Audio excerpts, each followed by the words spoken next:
আমাদের দেশের সুরক্ষার প্রশ্ন, পশ্চিমবঙ্গের সুরক্ষার প্রশ্ন এবং যেভাবে জনবিন্যাস বদলে গেছে, আজকে আমরা প্রথম দিনই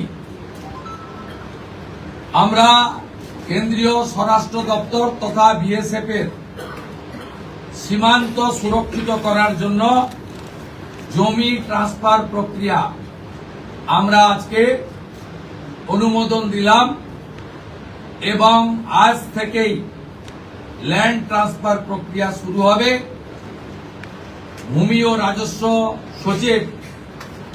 তাকে এবং মুখ্য সচিবকে দায়িত্ব দেওয়া হলো ৪৫ দিনের মধ্যে বিএসএফ এর প্রয়োজনীয় জমি হস্তান্তর সম্পূর্ণ করতে হবে, যা আমাদের কেন্দ্রীয় স্বরাষ্ট্রমন্ত্রী